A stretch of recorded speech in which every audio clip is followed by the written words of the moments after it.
Press the bell icon on the YouTube app and never miss another update.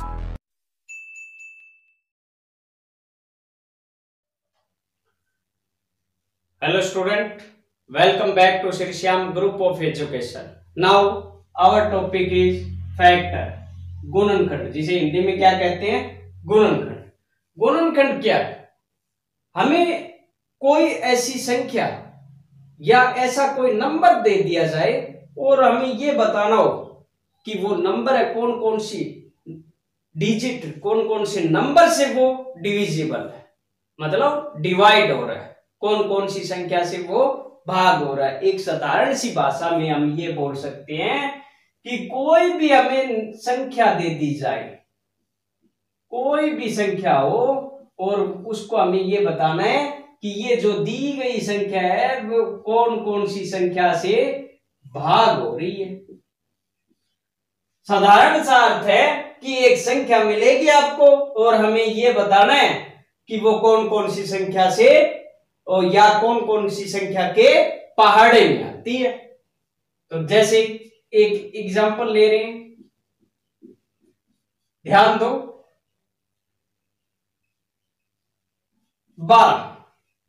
12 का हमें क्या बताना है, गुणनखंड बताना है। 12 का क्या बताना है, गुणनखंड। अब 12 में ये देखना है कि ये कौन कौन सी संख्या के पहाड़े में आता है। तो सबसे पहले एक के पहाड़े में कितने पर आता है, 12 पर। 2 के पहाड़े में आता है कितने पर, 6 पर। 3 के पहाड़े में आता है कितने पर, 4 पर। अब इसके बाद हम नेक्स्ट 4 पर आता है। अब यहां पर देखेंगे तो 4 है वो अपने पास यहां मिल रहे हैं, तो इसलिए हम आगे करने की जरूरत नहीं है। अगर आप करोगे तो भी सही है, नहीं करोगे छोड़ दोगे तो भी अपना सवाल क्या है, सही रहेगा। तो अब 4 जैसे वापस रिपीट हो रहा है यहां पर, तो हम यहीं पर ही रुक जाते हैं। तो यहां अब अपना गुणनखंड क्या बनेगा, यहां से शुरू होंगे 1, 2, 3, यहां से फिर घूम जाओ 4, 6, 12। एक ध्यान रखना, गुणनखंड के सवाल है वो कोमा के रूप में लिखे जाते हैं। नेक्स्ट एक ऐसा ही उदाहरण और ले लेते हैं, जैसे 24 का गुणनखंड।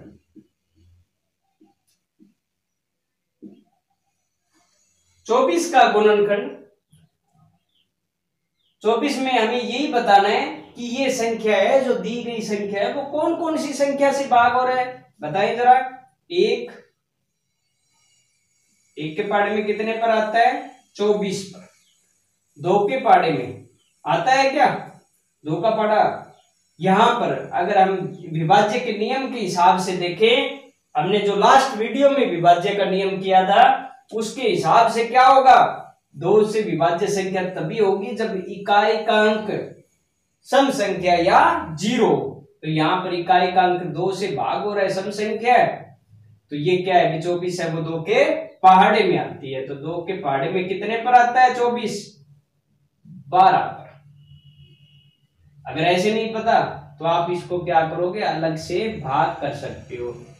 24 को 2 से, 2 एकम 2, कितना रह गया, 0। नेक्स्ट दिया 4, तो 2 दूनी 4, तो ये कितने पर गया, 2 के पहाड़े में 12 पर, 24। नेक्स्ट इसके बाद में हम देखेंगे 3 से, क्या ये संख्या 3 से विभाज्य है, तो 3 से विभाज्य का नियम क्या कहता है कि यहां पर कोई भी संख्या अपने को दे रखी है उसके अंकों का योग कितना होना चाहिए, भी 3 के पहाड़े में आना चाहिए, 3 से विभाज्य होना चाहिए। तो यहां पर अंकों का योग कितना है, 4 और 2 6, तो 6 है वो 3 के पहाड़े में आता है, तो ये संख्या भी इस 3 के पहाड़े में आएगी। 3 के पहाड़े में कितने पर आता है, 8 पर। कितने पर आता है, 8 पर। तो 3 8 24। आगे नेक्स्ट 3 के बाद में हम देखेंगे 4 पर, तो 4 के पहाड़े में यहाँ पर हमें 4 का नियम क्या बोलता है कि कोई भी संख्या ऐसी हो जो उसका अंतिम 2 अंक वो 4 से विभाज्य होना चाहिए। तो इसमें संख्या में देखेंगे तो हमारे पास 2 ही अंक है। कितने अंक है? 2 ही अंक है। तो इन दोनों को ही यहाँ पर 4 से विभाज्य के नियम में लगा देंगे। तो हो रहा है कि देखते हैं 4 के पहाड़े में 24 आता है, तो 4 छिके 24। अब आगे नेक्स्ट 5 से विभाज्य देखते हैं, क्या 5 से विभाज्य होगा ये? तो यहां पर 5 से विभाज्य का नियम क्या कहता है कि कोई भी संख्या दे रखी है उसके इकाई का अंक वो 0 या 5 होना चाहिए। कितना होना चाहिए? 0। ये 5, ये न 0 न ही 5 है, तो ये 5 से विभाज्य नहीं होगा। तो हम इसके बाद में देखते हैं 5 के बाद में क्या आता है? 6 से विभाज्य। तो 6 से विभाज्य का नियम क्या होता है? जब संख्या 2 और 3 दोनों से विभाज्य हो जाए तो वो संख्या 6 से भी विभाज्य होगी। यहां पर संख्या 2 से भी भाग हो रही है और 3 से भी भाग हो रही है, तो ये संख्या है जो 24 है वो 6 से भी भाग होगा। तो 6 के पहाड़े में कितने पर आता है? 4 पर, 24। अब आगे यहां पर ये 6 ये यहां पर दोबारा रिपीट हो रहा है। ये वाला 6 ये यहां पर दोबारा रिपीट हो रहा है। तो आप अगर इसको छोटा बनाना चाहते हो तो इसको यहीं तक ही लिख दो। जैसे ये वापस रिपीट हो रहा है ना, तो इसको यहीं पर ही छोड़ दो। इसके बाद में 6 आया था, 6 लास्ट में हमें आगे नहीं जाना। जो यहां पर मिल जाता है वापस ये वाली संख्या रिपीट हो जाए तो हमें आगे का गुणनखंड करने की जरूरत नहीं। 24 के गुणनखंड कौन कौन से बनेंगे? इसी प्रकार 1, 2, 3, 4, 6, 8, 12 और 24। यहां से शुरू होकर यहां तक वापस ये 24 के गुणनखंड हो गए। इसी तरह से अन्य आप और भी सवाल घर पर कर सकते हैं आपके HW के रूप में, जैसे 25, 42, 125 इत्यादि। नेक्स्ट है अपना टॉपिक गुणज। गुणज क्या होता है? गुणज का मतलब होता है पहाड़ा। गुणज का क्या मतलब होता है? पहाड़ा। कोई भी संख्या है अगर हमें उसका गुणज बोल दिया जाए तो हमें उसका क्या बताना है? पहाड़ा बताना है। जैसे 7 का गुणज, 7 का गुणज बताना है। तो 7 का गुणज मतलब 7 का पहाड़ा लिखना है। 7 एकम 7, 7 दूनी 14, 7 तिया 21, 7 चौके 28, 7 पंजा 35। इस तरह से ये 7 का पहाड़ा है, आगे तक चलता ही जाएगा। अब इसमें कुछ लिमिट दे दी जाए, मतलब यहां पर जैसे यही बोल दिया कि 5 का गुणज लिखो, और एक कंडीशन दे दी आपको, चाहे वो बीच में भी दे सकते हैं, 5 के प्रथम 5 गुणज लिखो, या आगे भी देना है, या यहां पर ब्रैकेट लगाकर दे दिया प्रथम 5 गुणज लिखने। तो यहां पर 5 के प्रथम 5 गुणज, 5 एकम 5, 5 दूनी 10, 5 तिया 15, 5 चौके 20, 5 पंजा 25। तो यहां पर 5 के प्रथम 5 गुणज ये बन गए, और ये भी कोमा के रूप में लिखे जाते हैं। आगे हम बात करते हैं सारो गुणनखंड की। सारो गुणनखंड में हमने अभी पढ़ा है कि कोई भी संख्या है वो किस संख्या से भाग होती है या किसके पहाड़े में आती है। सारो का मतलब है कोई भी संख्या अपने को दे रखी है तो उनके जैसे हम गुणनखंड निकालते हैं। इसमें 2 या 2 से अधिक कितनी भी संख्याएं हो सकती है और उनमें से समझी संख्याएं एक जैसी संख्याओं को अलग निकालना है। जैसे हम बात कर रहे हैं 12 व 18, हमें 12 और 18 का सारा गुणनखंड निकालना है। तो सबसे पहले 12 का गुणनखंड, तो गुणनखंड अभी आपने किया था। 12 का गुणनखंड कैसे निकालेंगे? सबसे पहले 1 गुना 12, 2 के पाड़े में आता है कितने पर? 6 पर। इसी प्रकार 3 के पाड़े में 4 पर, 3 चौके 12। फिर आगे जैसे 4 के पाड़े में आता है कितने पर? 3 पर। आगे हमें जैसे ये 4 वापस रिपीट हो रहा है यहां पर, ये यहां पर पहले से ही है, तो आगे अपने को करने की जरूरत नहीं है, ये आपको पता है अच्छी तरह से।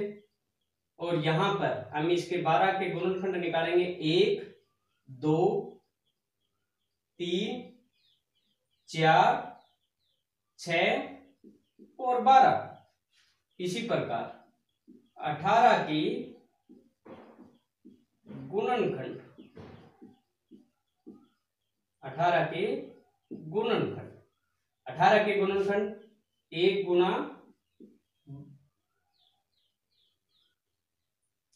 18 के गुणनखंड 1 गुना 18 बराबर 18।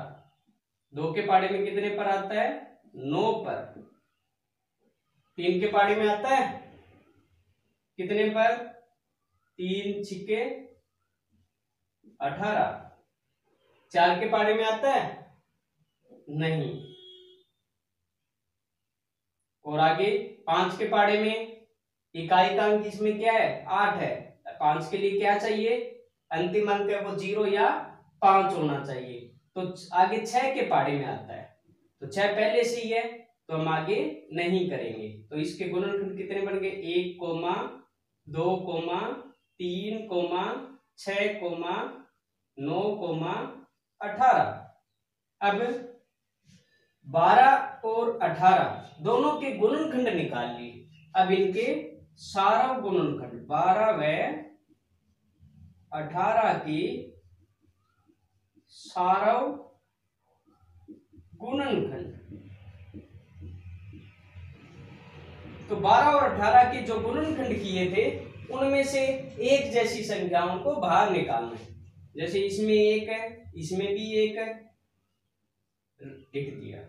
इसमें 2 है, इसमें भी 2 शामिल है, लिख दिया। फिर इसमें 3 है, इसमें भी 3 है, एक जैसे मिल रहे हैं ना। यहां 4 है, यहां पर 4 नहीं है, नहीं लिखना। यहां पर 6 है, यहां पर भी 6। आगे क्या है? आगे 12 है और यहां पर 9 और 18 है, नहीं मिल रहे, तो ये कोमा आगे नहीं लगाना। तो 12 व 18 के सारा गुणनखंड अपने पास कितने आ गए? 1, 2, 3 और 6।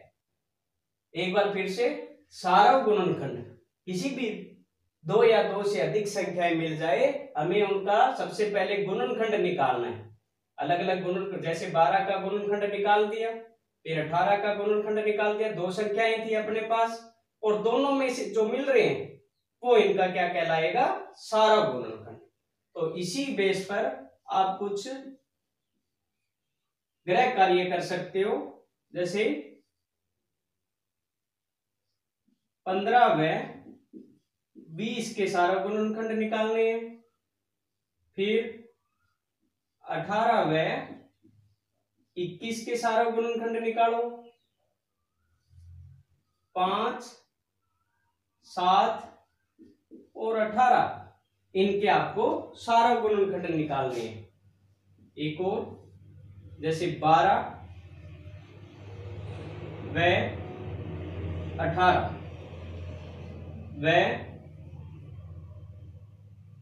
32, इन तीनों के आपको सारा गुणनखंड निकालने। तो इस तरह के आप सवाल घर पर कर सकते हो। अब आगे हम बात करें सारव गुणज की। सारा गुणज में भी वही सेम है। गुणज का मतलब पाड़ा होता है, जो भी दो या दो से अधिक संख्याएं दे रखी है उनमें से साझी संख्याएं निकालनी है। जैसे 8 व 4 के प्रथम 3 सारव गुणज लिखे या बताए। सबसे पहले हमें कौन किसका निकालना है गुणज? 8 का गुणज। तो 8 का गुणज कितना है अभी? 8 एकम 8, 8 दूनी 16, 8 तिया 24, 8 चौके 32, 8 पंजा 40। इनमें एक खास बात है कि इनमें जो बड़ी संख्याएं मिल रही है उनका पहले 5 तक निकाल कर देख लो, बाकी अगर बाद में जरूरत पड़े तो इसको आगे बढ़ा देंगे। यहां पर 4 का गुणज जब तक इनमें मिल नहीं रहे तब तक हम इसका पाड़ा पढ़ेंगे। 4 एकम 4, 4 दूनी 8, 8 यहां पर मिल जाता है तो आगे हम क्या करेंगे? डैश डैश लगा देंगे। इसका मतलब क्या है कि ये पाड़ा है वो आगे तक चल रहा है। अब इसके सारा गुणज बताने अपने को, कितने बताने हैं? 3। 8 व 4 की प्रथम 3 सारा गुणज। तो सारा गुणज बताओगे। यहां पर एक जैसा क्या मिल रहा है अपने को? 8 मिल रहा है। तो 8 का पाड़ा हम कहां तक लिख देंगे? 3 बार लिखेंगे। 8 एकम 8, 8 दूनी 16, 8 तिया 24। तो ये क्या है अभी? 8 और 4 के प्रथम 3 सारा गुणज। इसमें 3 के स्थान पर कितने भी पूछे जा सकते। तो एक बार फिर से, सारा गुणज का क्या मतलब है? सारा गुणज का मतलब है कि आपको जो दी गई संख्याएं हैं उनके पहाड़े लिखने हैं और उनमें से एक जैसी संख्याएं हैं उनको छांटना है। तो 8 व 4 का पूछा गया था 3 सारा गुणज बताने। तो 8 का पहाड़ा लिख दिया। सबसे पहले हमने 5 तक लिख कर देखा, फिर 4 का पहाड़ा लिख दिया और जब तक न मिले तब तक हम उसको लिखते रहे। जैसे 8 यहां पर मिल गया था। अब जो संख्या मिल जाती है दोनों में, दोनों पहाड़ों में एक जैसी आ जाती है, जितना अपने को सारा गुणज पूछा गया है उतनी बार उसका पहाड़ा लिख देंगे। जैसे 8 मिला था यहां पर, 8 का पहाड़ा आगे 3 बार लिख दिया, 3 बार पूछा था। इसी तरह के कुछ सवाल आप घर पर सॉल्व करें। पहला 2 4 के प्रथम 3 सारा गुणज।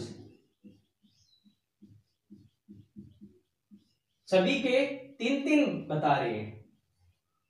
दूसरा 8, 4 और 6, इनके भी आपको क्या बताने? प्रथम 3 सारा गुणज बताने। ये 2 सवाल इस तरह के आप घर पर करके देखें।